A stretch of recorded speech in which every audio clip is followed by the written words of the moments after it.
The question, yeah? When you look at implementation of healthcare in a country, it is a policy issue. In Kenya today, as we speak, there is a policy position where you'd say this is the national government policy position. When it comes to the counties, we have 47 different policy decisions that handle healthcare on that level.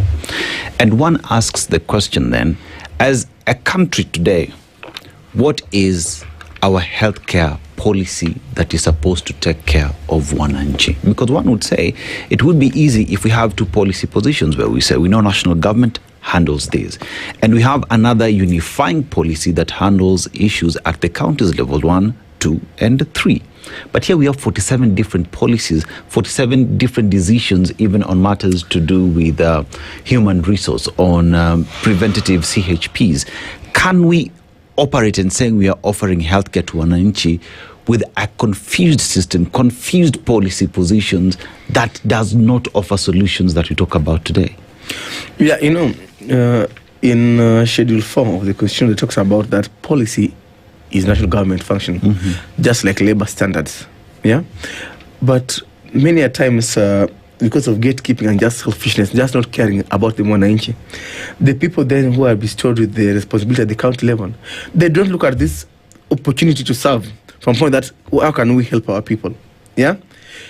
Today, if the PS of health were to call chief officers who are his equals in the counties together, or just do memos to them or guidance, or they not come. They say we are not involved. The other day, interns were being sent to the counties. They're going to 6,000 new workers being sent to help in the counties.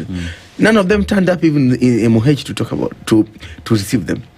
During COVID times, every county was given almost 400 million to build ICUs and facilities. Tell me why you still don't have ICUs in county like Siaya, in Miskellah, if people are given money for this, and they didn't do it. Because they know that he does headache, Unela. But I like what has become of this country lately. That finally the young people and even the older folks also are finally connecting their problems and their leadership. People are finally saying that we don't have this because this is wrong. In fact, for me, if the Gen Zs wanted to change this country, forget about reaching State House Nairobi, it's just too complex. You just start by chasing those governors in the counties, because they're responsible for some of the most direct troubles you have.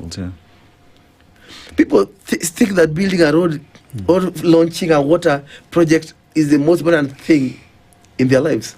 But people repeat that beautiful road you are building, that dual carriage to Western Kenya, will be used to carry dead people who come to die here in Nairobi seeking care.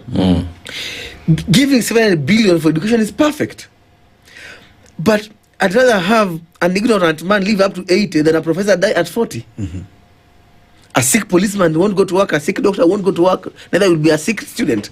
So if you didn't learn from COVID that healthcare is the center of it all, and until we put our mouths and our monies where all this is happening at. Doc, let me ask a question. Today, if, say, Cabinet Secretary calls a CEC in Mombasa, say in maternal health, Mombasa, would the response be the same with him calling another CEC, say, in Turkana? It will. You know why?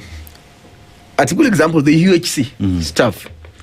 The UHC staff were hired when the monies came from a donor, say that we want to support you in fighting COVID. But this money, if you send to the counties, most likely they'll never use it to hire. Or they'll hire just their local goons and claim they're healthcare workers. So MOH decided to employ centrally, then send these folks to the counties to help. Part of the deal that was like we support for 2-3 years, then you on your side absorb them and pay them. MOH then goes ahead and allocates 8 billion for people to be absorbed and to be paid on PNP, permanent and pensionable.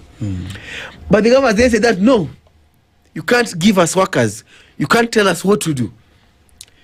So right now, the young people who saved this country are not yet converted, not because there's no money, not because MOH has not given the direction, and the president himself gave the direction.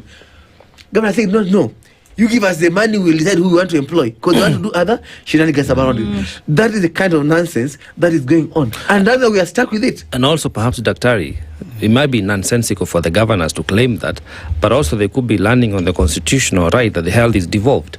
So I think also the national government should not have the luxury of picking and choosing when to implement devolution. If a function is devolved, resources should follow. However, if a function is devolved, you need to also make sure it's just like a communication. I can communicate to you, but true communication is when there's a feedback. Yes. So when I say that it's devolved, we must actually have to see the thing live out.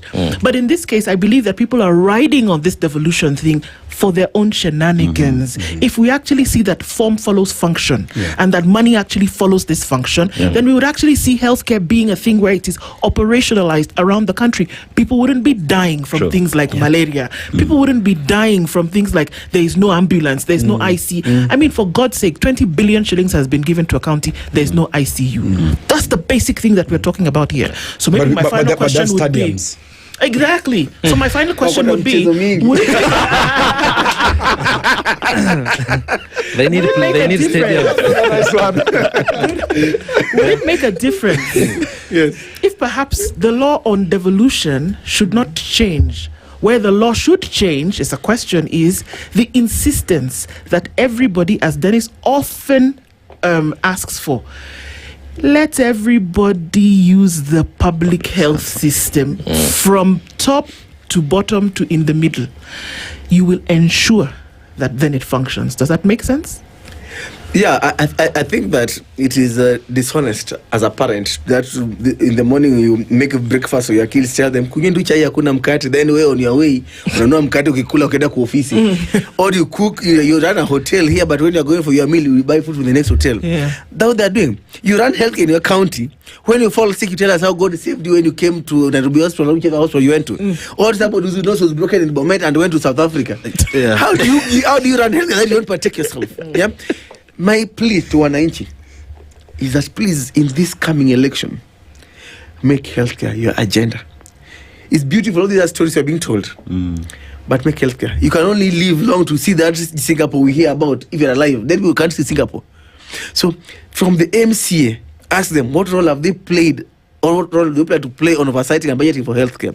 To that governor, to the MP. Yeah, some of these laws we cry about, share bad, share good, blah, blah, blah.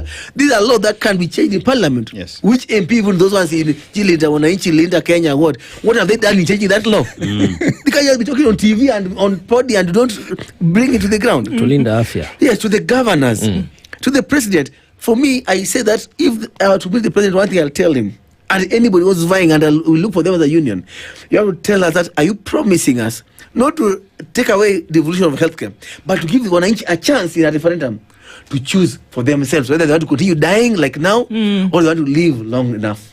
And that's where we ended this morning. It has to be an agenda that if you are sick and across board, there's nothing else that you're doing. And not just sick, but not in your body, but also how you operate. Dr. Dennis Miskellah, as well as